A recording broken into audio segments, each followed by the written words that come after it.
La comunión. No es extraño que la comida haya pasado a integrarse formalmente en la tradición religiosa de la humanidad. La comida es un privilegiado medio de expresión de lo sagrado. Ya lo sabemos, porque el alimento afecta a la vida y la vida es sagrada. Esta dimensión religiosa de la comida se encuentra muy depurada en la tradición judía de tiempos de Jesús. Toda comida de una familia judía tiene una dimensión religiosa y da por ello lugar a una liturgia de las bendiciones, es decir, oraciones y salmos que bendicen a Dios y le dirigen una acción de gracias por el don del alimento.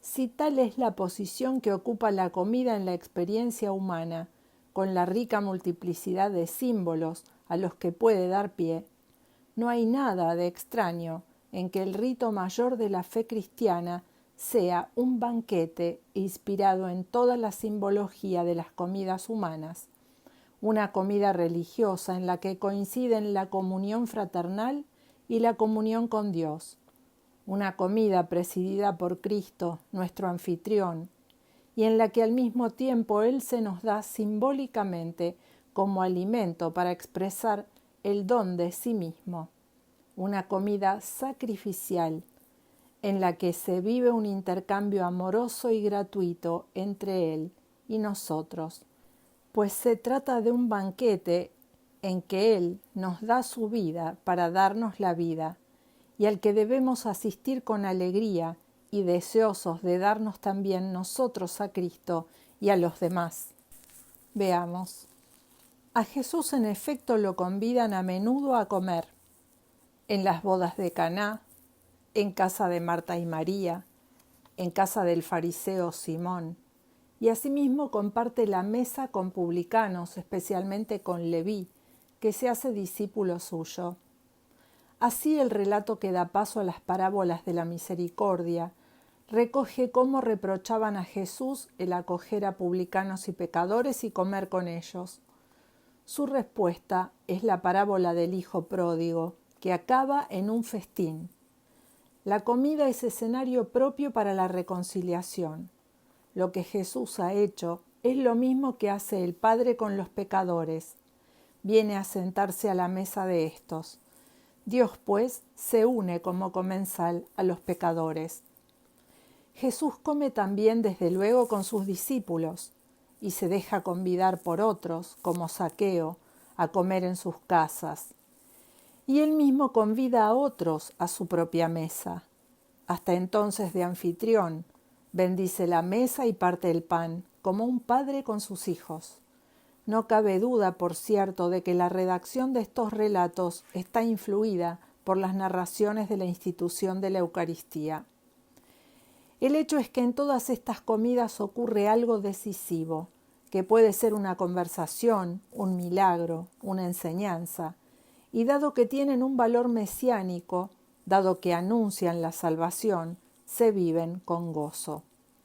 A Jesús, que ha asumido la condición humana con todas sus consecuencias, le gusta reunirse con sus hermanos, los hombres, para comer juntos. Es buen conocedor de lo humano y de la profundidad antropológica del acto de compartir los alimentos y conversar. Todas estas comidas proporcionan ya indicaciones sobre la más solemne y decisiva de todas ellas, aún por venir, la última cena de Jesús con sus discípulos. Pero incluso después de la resurrección, las comidas mantienen su posición de privilegio. Jesús comparte mesa con los discípulos que habían perdido la esperanza en Emaús y con los 11 en Jerusalén.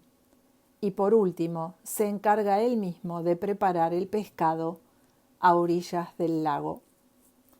Nos introducimos ahora en el Catecismo de la Iglesia. Nuestro Salvador, en la última cena, la noche en que fue entregado, instituyó el sacrificio eucarístico de su cuerpo y su sangre para perpetuar por los siglos hasta su vuelta el sacrificio de la cruz, y confiar así a su esposa amada, la Iglesia, el memorial de su muerte y resurrección, sacramento de piedad, signo de unidad, vínculo de amor, banquete pascual en el que se recibe a Cristo, el alma se llena de gracia y se nos da una prenda de la gloria futura. La Eucaristía es fuente y culmen de toda la vida cristiana. Los demás sacramentos, como también todos los ministerios eclesiales y las obras de apostolado, están unidos a la Eucaristía y a ella se ordenan. La Sagrada Eucaristía, en efecto, contiene todo el bien espiritual de la Iglesia, es decir, Cristo mismo, nuestra Pascua. La comunión de vida divina y la unidad del pueblo de Dios, sobre los que la propia Iglesia subsiste, se significan adecuadamente y se realizan de manera admirable en la Eucaristía.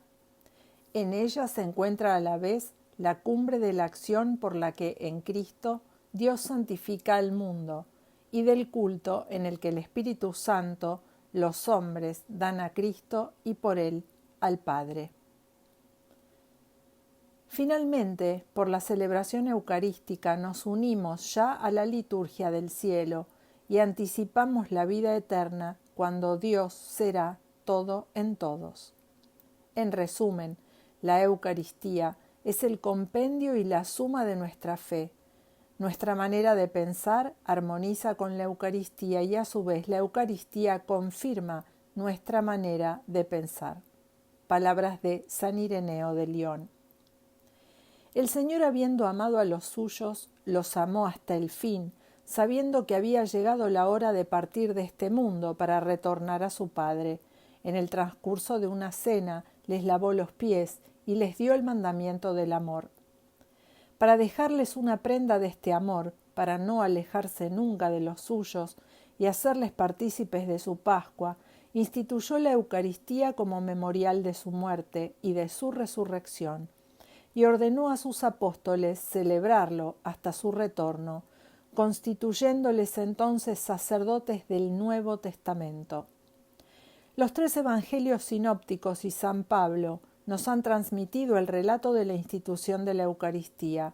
Por su parte, San Juan relata las palabras de Jesús en la sinagoga de Cafarnaúm, palabras que preparan la institución de la Eucaristía. Cristo se designa a sí mismo como el pan de vida bajado del cielo.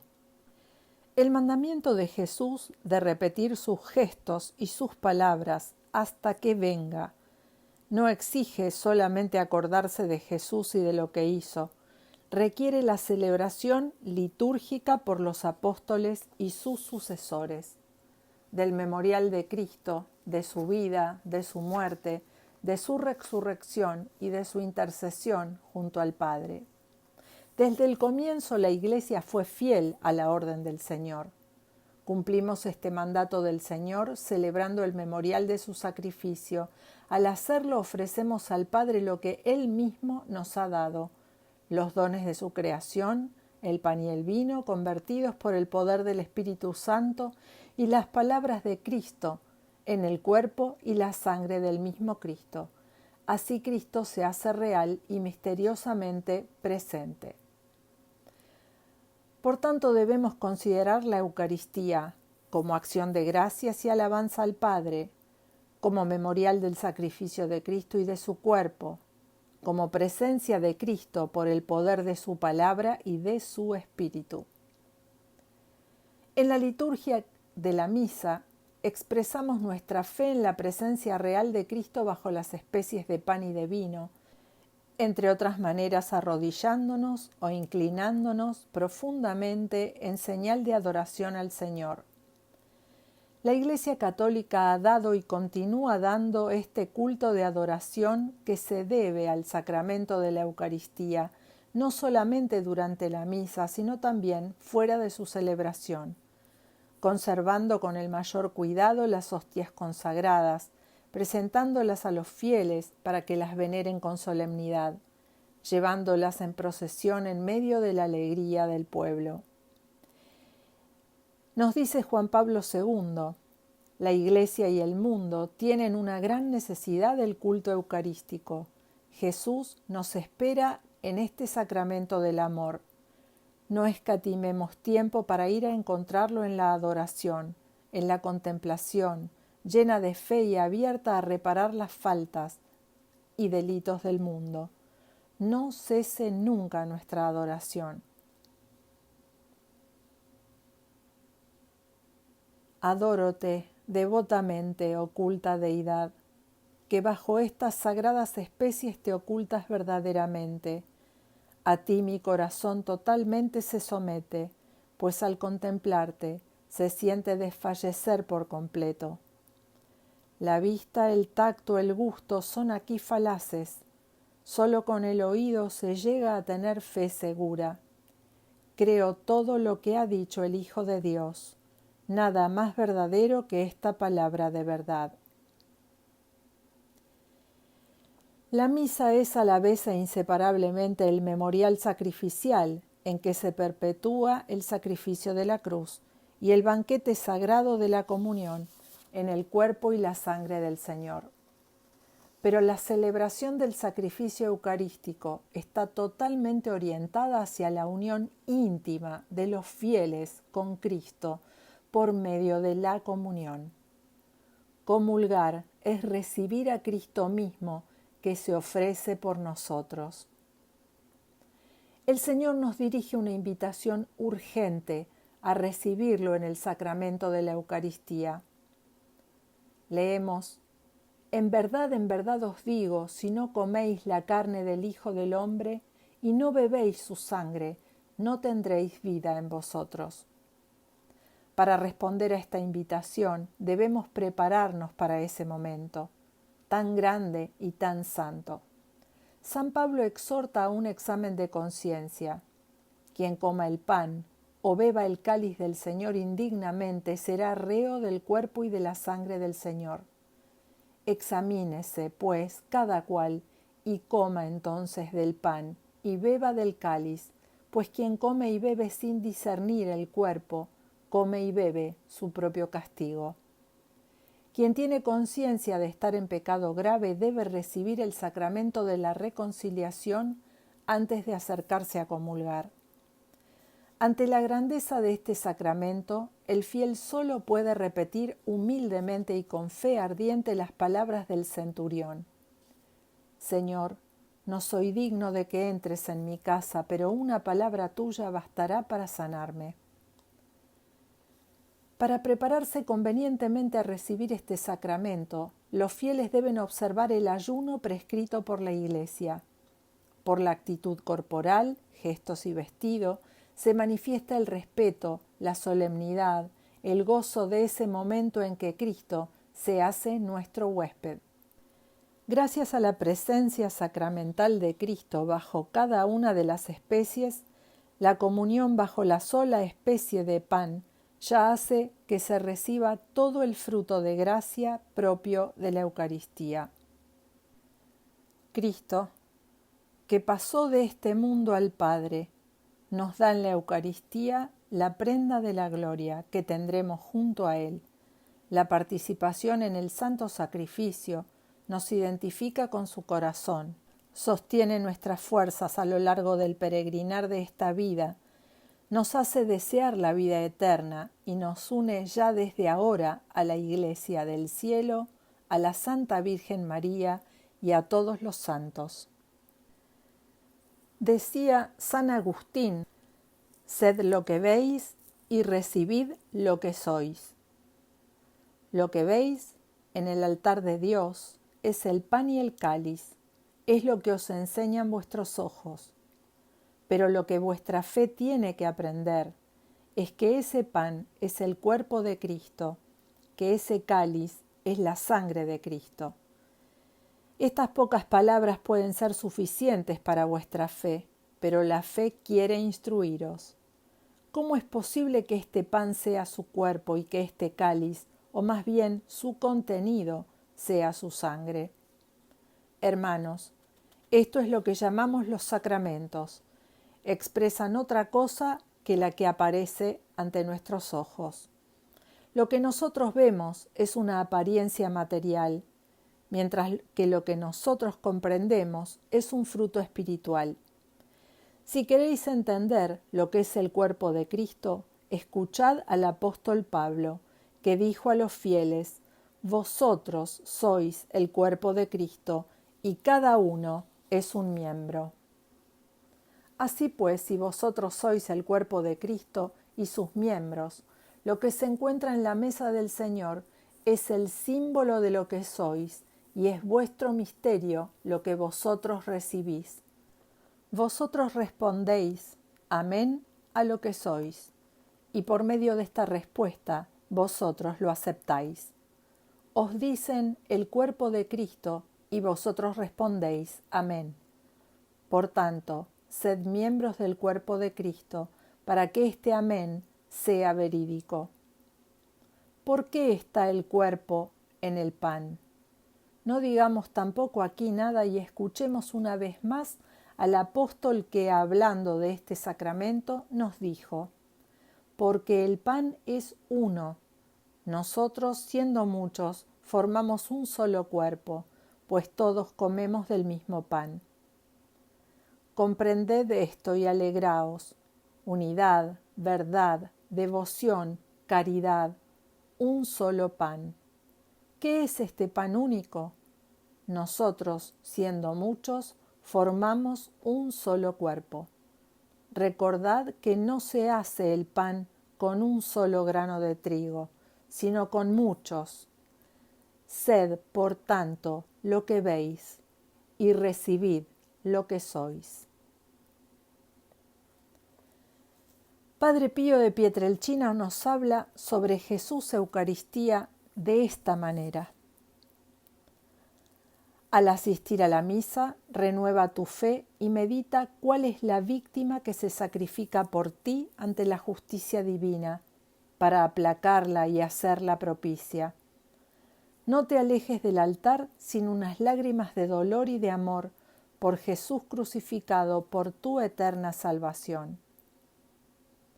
Cada misa escuchada con devoción produce en nuestra alma efectos maravillosos, abundantes gracias materiales y espirituales que no alcanzamos a comprender.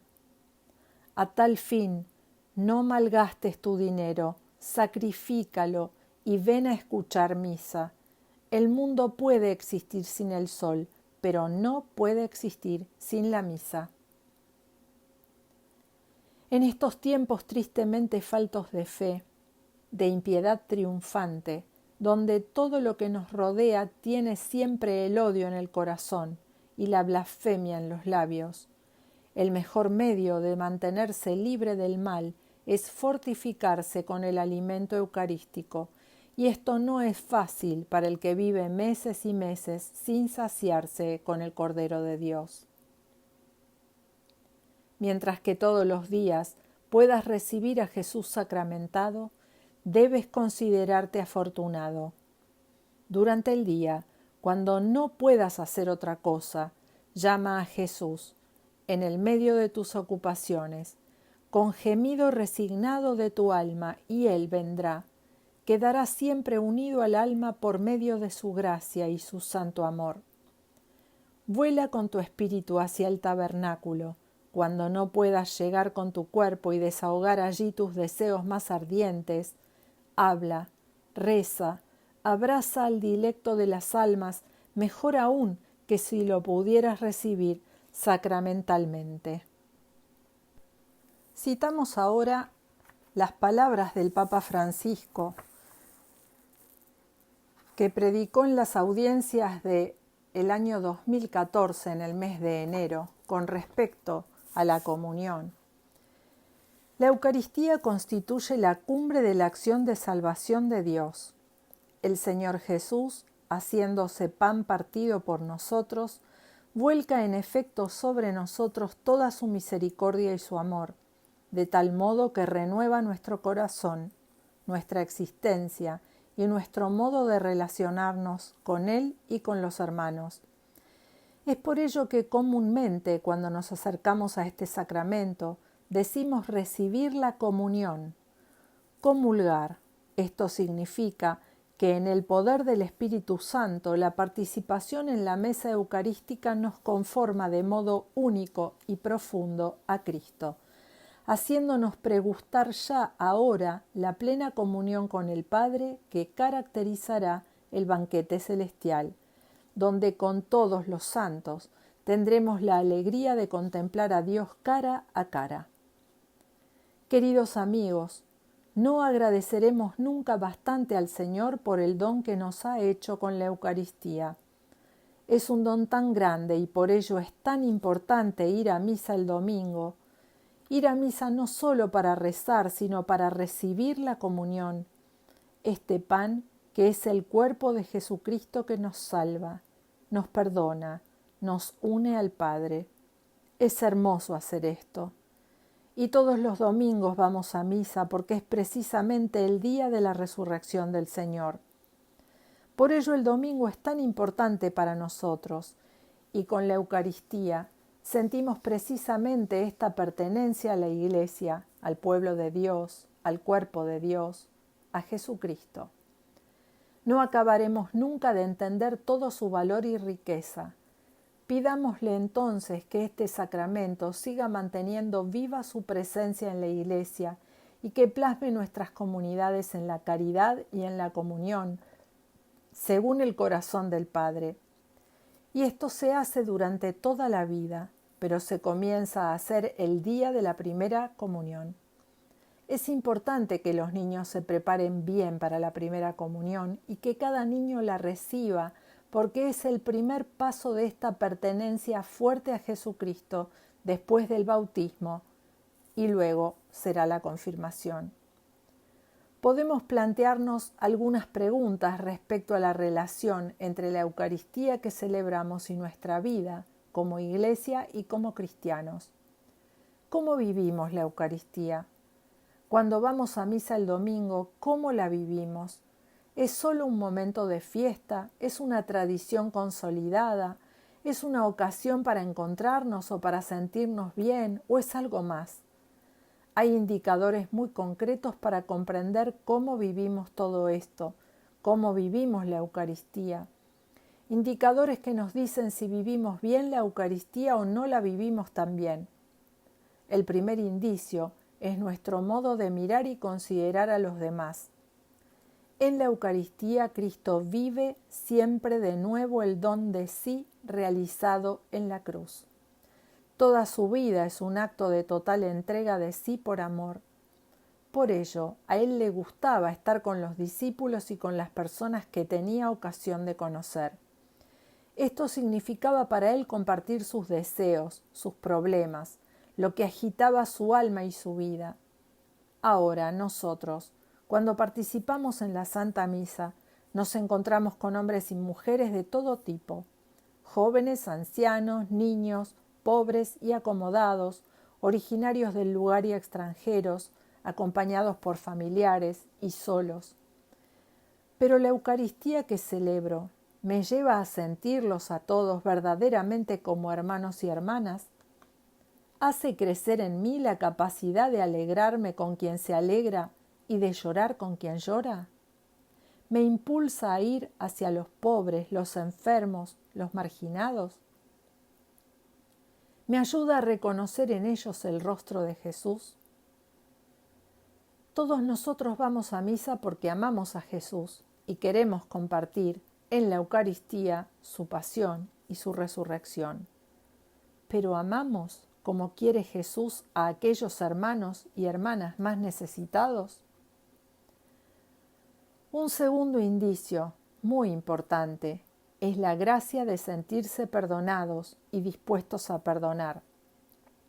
A veces alguien pregunta, ¿por qué se debe ir a la iglesia si quien participa habitualmente en la Santa Misa es pecador como los demás?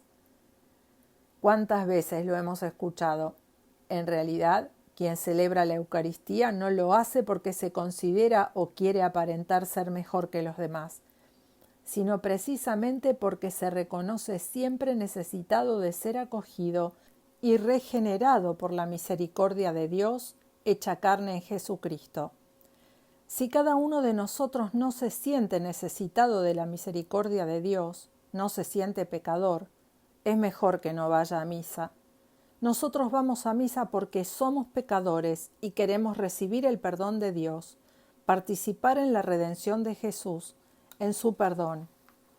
El yo confieso que decimos al inicio no es un pro forma, es un auténtico acto de penitencia. Yo soy pecador y lo confieso, así empieza la misa. No debemos olvidar nunca que la última cena de Jesús tuvo lugar en la noche en que iba a ser entregado. En ese pan y en ese vino que ofrecemos y en torno a los cuales nos reunimos, se renueva cada vez el don del cuerpo y de la sangre de Cristo para la remisión de nuestros pecados. Debemos ir a misa humildemente como pecadores y el Señor nos reconcilia. Un último indicio precioso nos ofrece la relación entre la celebración eucarística y la vida de nuestras comunidades cristianas. Es necesario tener siempre presente que la Eucaristía no es algo que hacemos nosotros, no es una conmemoración nuestra de lo que Jesús dijo e hizo, no. Es precisamente una acción de Cristo. Es Cristo quien actúa allí, que está en el altar. Es un don de Cristo quien se hace presente y nos reúne en torno a sí para nutrirnos con su palabra y su vida. Esto significa que la misión y la identidad misma de la Iglesia brotan de allí, de la Eucaristía, y allí siempre toman forma.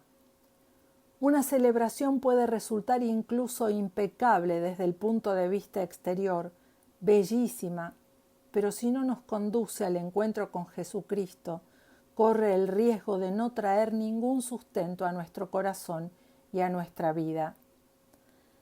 A través de la Eucaristía, en cambio, Cristo quiere entrar en nuestra existencia e impregnarla con su gracia, de tal modo que en cada comunidad cristiana exista esta coherencia entre liturgia y vida.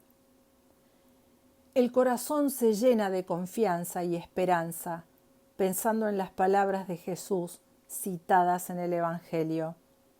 El que come mi carne y bebe mi sangre tiene vida eterna, y yo lo resucitaré en el último día.